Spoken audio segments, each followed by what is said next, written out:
પરિવર્તનની રીત, આધાર પરિવર્તનની રીત. ગઈકાલે થિયરી જોઈ છે, પીડીએફ ફાઇલ પણ મોકલી છે. બધાએ પોતપોતાની નોટબુકમાં ફરજિયાત 4 ચેપ્ટરનો સૂત્ર લખવાનું છે. યાદ રાખજો, એક ફાઇલ બનાવી દેવાની અથવા એક નાની અમથી નોટ લઈ લેવાની. 80 પાનાની કે 40 પાનાની એક નોટબુક લઈ લેવાની. એ નોટબુકની અંદર તમારે 4 ચેપ્ટર, ચેપ્ટર નંબર 1, 2, 3 અને 4 નું સૂત્ર લખી દેવાનું. ચાલો, એની અંદર ક્વેશ્ચન નંબર 1, અચલ આધારના સૂચક આંકનો પારંપરિક આધારના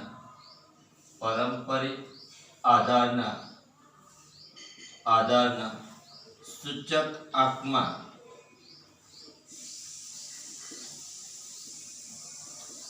પરિવર્તન કરો. ખાતર કે ફેરબદલ કરો, ફેરવું, રૂપાંતર કરો.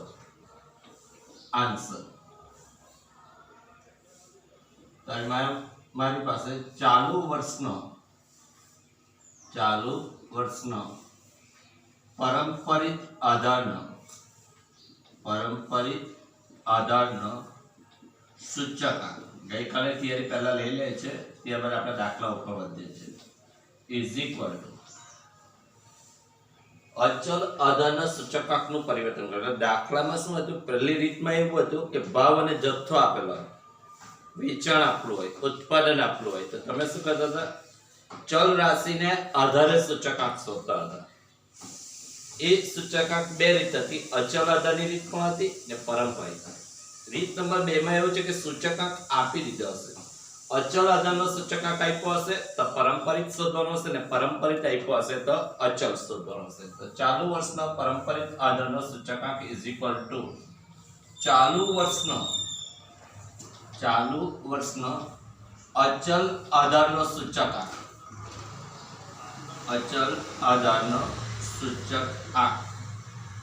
છેદમાં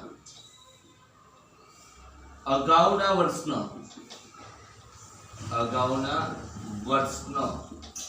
અચલ આધારનો સૂચકાંક.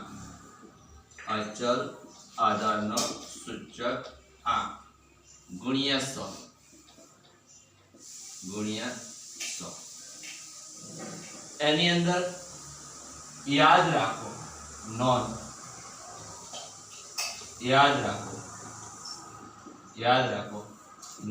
નંબર 1.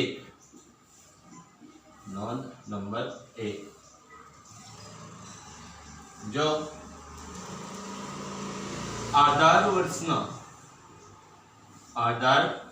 વર્ષનો ઉલ્લેખ કરવામાં ન આવે,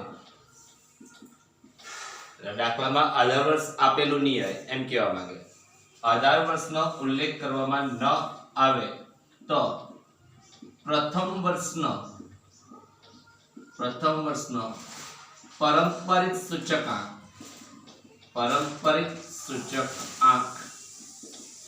100 લેવું કે મૂકવું ગણવું. એની અંદર નંબર 2, જો આધાર વર્ષનો ઉલ્લેખ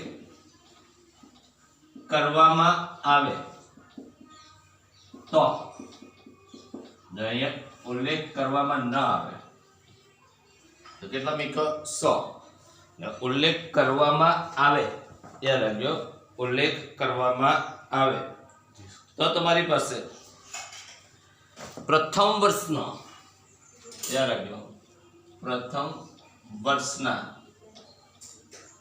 અચલ આધારના સૂચકાંકને જ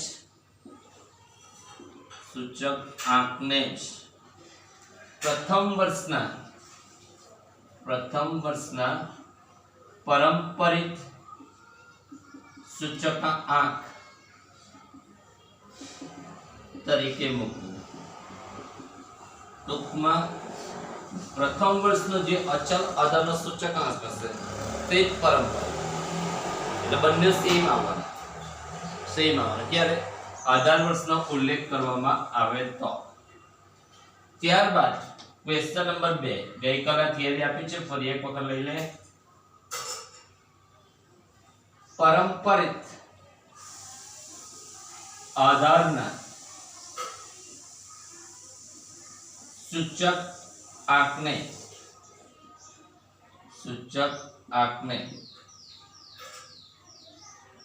અચલ આધારના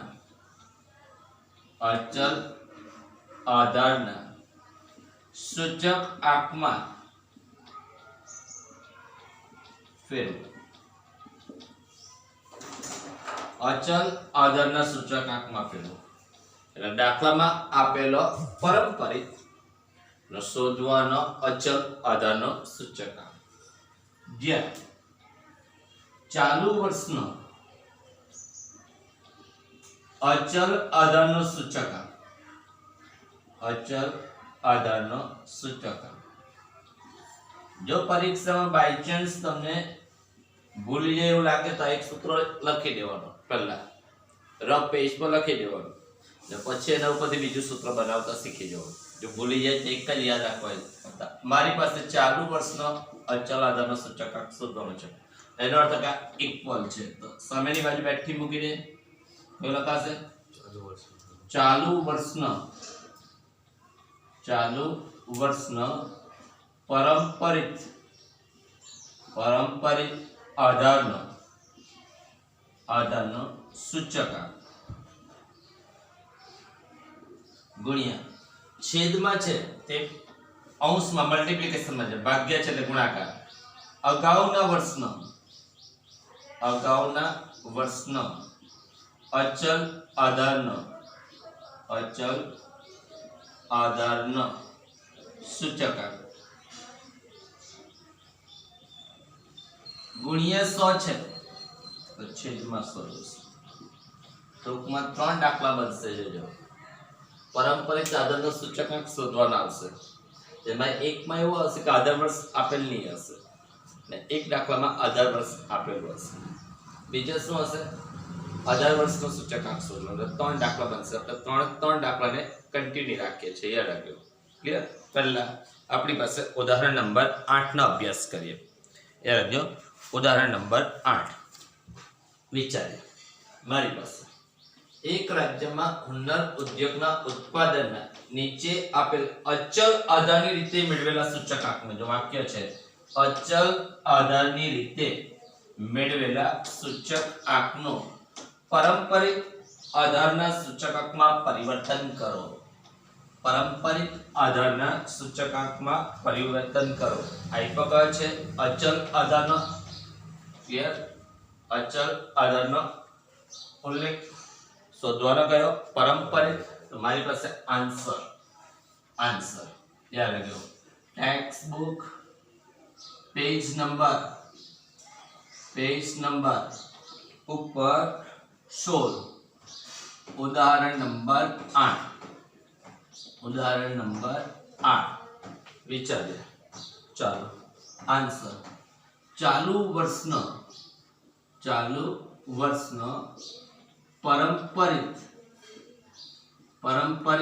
આધારનો સૂચકાંક. મિત્રો, સૂત્ર ફરજિયાત લખવાનું છે. ઇઝ ઇક્વલ ટુ મારી પાસે ચાલુ વર્ષનો અચલ આધારનો સૂચકાંક. ચલ રાશિની જગ્યાએ સૂચકાંક લખ્યું છે મિત્રો. છેદમાં અગાઉના વર્ષનો અચલ આધારનો સૂચકાંક ગુણ્યા 100. આગળ વિચારીએ. આખો દાખલાની અંદર રકમ વાંચીએ તેમાં વર્ષ ને સૂચકાંક આપ્યા છે. આધાર વર્ષ નો ઉલ્લેખ નથી. આખો દાખલા વાંચો તો આધાર વર્ષનો ઉલ્લેખ નથી. આપણે નોંધ નંબર 1 લખવાનું જ દાખલામાં કે જેથી તમને ખબર પડી જાય કે દાખલા ગણતી વખતે. હવે તમારી પાસે ટેબલ દાખલા તરીકે ચાલો વર્ષ ક્યાંથી આપ્યા છે તમારી પાસે 2009 થી 2014. અચલ આધારનો સૂચકાંક છે. જો અચલ આધારનો સૂચકાંક, અચલ આધારનો સૂચકાંક. એટલે મારી પાસે રકમમાં બી કોઈ વખત એવું બી કે નીચે આપેલા સૂચકાંકનું પરિવર્તન કરો. ડાયરેક્ટ એટલું જ કે નીચે આપેલ સૂચકાંકનું પરિવર્તન કરો. કયો ફેરવો તે નહીં કે રકમમાં આપેલો અચલ એટલે શોધવાનો કયો પરંપરા. ત્યારે કે ટ્વિસ્ટ કરે તો કેવી રીતે નીચે આપેલ સૂચકાંકને પરિવર્તન કરો. નીચે આપેલા સૂચકાંકોનું પરિવર્તન કરો. જો અચલ આપી દીધો તો પર શોધવાનો કયો પરંપરિત, અને પરંપરિત આપ્યો હોય તો શોધવાનો કયો અચલ આધાર. ચાલો વર્ષ ક્યાંથી છે 2009 થી 2014. વર્ષ 2009 2010 2011 2012. 2009 2010 2011 2012 2013 અને 2014. વિચારી સૂચકાંક કયો આપ્યો છે. જો અચલ આધારનો પહેલો કેટલો આપ્યો 120. ચાલો કેટલો પછી 132. આગળ કેટલો આપ્યો 96 114. સોરી 144 138 અને ઇમરજન્સી 108. શોધવાનો કયો પરંપરિત આધારનો સૂચકાંક. પરંપરિત આધારનો સૂચકાંક શોધવાનો. પ્રથમ વર્ષ સાચવવાનો.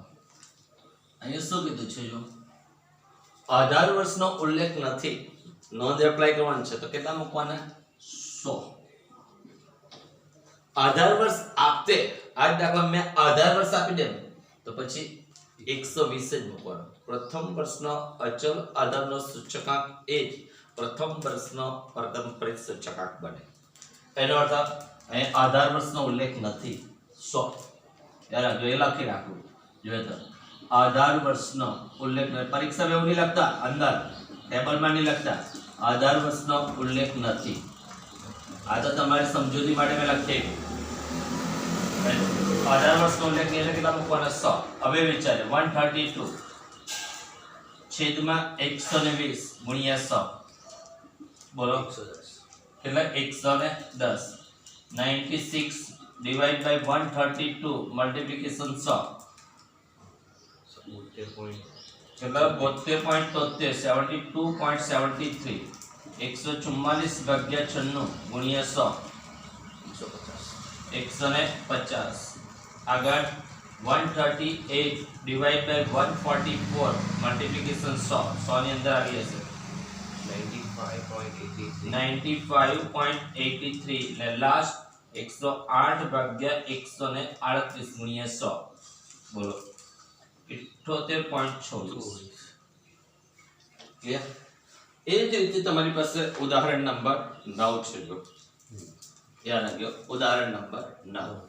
તો ઉદાહરણ નંબર 9 ની અંદર શું થશે પરિસ્થિતિ જોઈ લઈએ. ઉદાહરણ નંબર 9 8 અને 9 સાથે લઈ લીધો એ મિત્રો. ઉદાહરણ નંબર 9 વિચારીએ 7 8 ને આધારે જો આધાર વર્ષ આપ્યું ઉદાહરણ નંબર 9 માં વર્ષ 2007 8 ને આધારે ચીજ વસ્તુનો જથ્થાબંધ ભાવના સૂચકાંક નીચે મુજબ છે. સૂચકાંક નીચે મુજબ છે. કયો તે નહીં કીધો. તે પરથી પરંપરિત આધારે સૂચકાંક ગણો. પરંપરિત ગણો એમ કીધું એટલે આપેલો કયો હશે અચલ. એનો અર્થ મારી પાસે ચાલુ વર્ષનો પરંપરિત આધારનો સૂચકાંક ઇઝ ઇક્વલ ટુ મારી પાસે ચાલુ વર્ષનો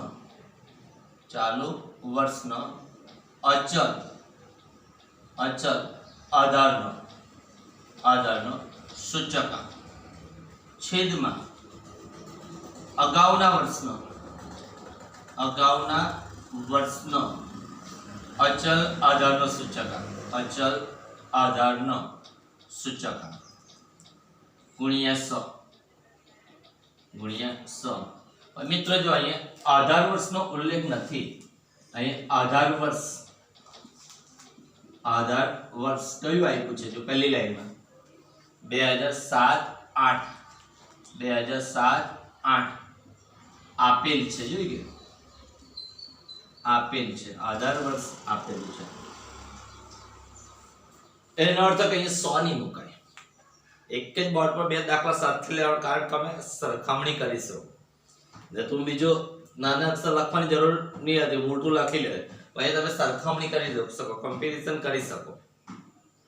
ક્લિયર? તો મારી પાસે વર્ષ કયું આપ્યું છે? ચાલો વર્ષ કયું આપ્યું છે મિત્રો? ના બે આપ્યા છે, એટલે કે સાથે આપ્યા છે 2008-9 થી લઈને 1500 સુધી, 2009-10 2010-11 2011-12 2012-13 2013-14 ને 2014-15 અને છેલ્લે પણ એક આપ્યું છે સર 2015-16, ભૂલી નહીં જતા 1500। હવે જે સૂચકાંક આપ્યો કયો તે જોઈએ। સૂચકાંક આપ્યો કયો? તો પારંપરિક શોધવાના, એનો અર્થ કે આપેલો કયો? અચલ આધારનો સૂચકાંક આપેલો છે, ને શોધવાનો કયો? પારંપરિક આધારનો સૂચકાંક આ શોધવાના છે। તો તમારી માહિતી માટે જો ચાલો ક્વેશ્ચન માર્ક મૂકી રાખો, જે શોધ્ય તો આ રીતે ક્વેશ્ચન માર્ક મૂકી રાખો એટલે ખબર પડી જાય।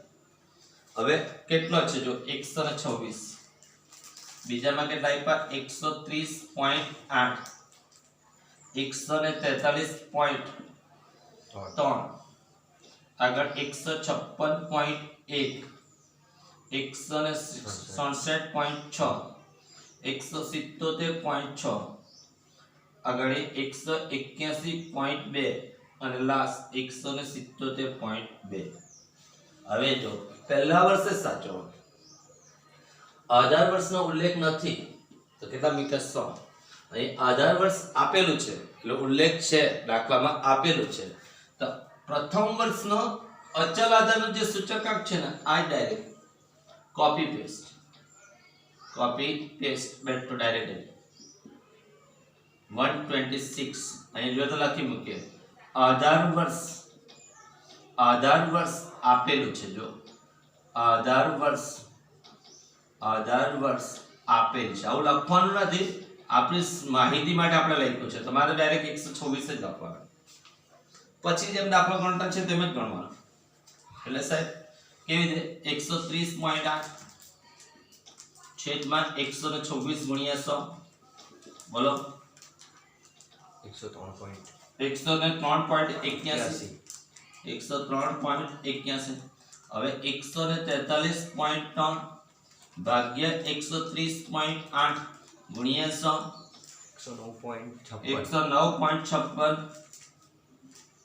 ચલો આગળ 156.1 ભાગ્યા 143.3 ગુણ્યા 108.93।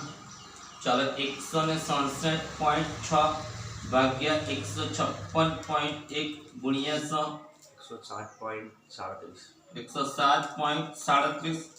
ચલો એ જ રીતે આગળ શોધશો તમે 177.6 ભાગ્યા 167.6 ગુણ્યા 100 105.97। છેલ્લા બેમાં 181.2 ભાગ્યા 177.6 ગુણ્યા 100 102.03। છેલ્લે લખાશે 177.2 છેદમાં 181.2 ગુણ્યા 100, લાસ્ટ આવશે 97.79। એટલે યાદ રાખજો, આધાર વર્ષનો ઉલ્લેખ છે કે નથી તે ચેક કરો। આધાર વર્ષનો ઉલ્લેખ નહીં હોય તો પારંપરિકમાં પહેલો કેટલો મૂકવાનો? 100। ને જો આધાર વર્ષ આપેલું હોય તો પ્રથમ વર્ષનો અચલ આધારનો સૂચકાંક એ જ પારંપરિક સૂચકાંક તરીકે મૂકી દેવાનો. ક્લિયર? હવે આપણે જે ઉદાહરણ નંબર 10 જોઈશું એમાં એવું હશે પારંપરિક શોધવાનું છે.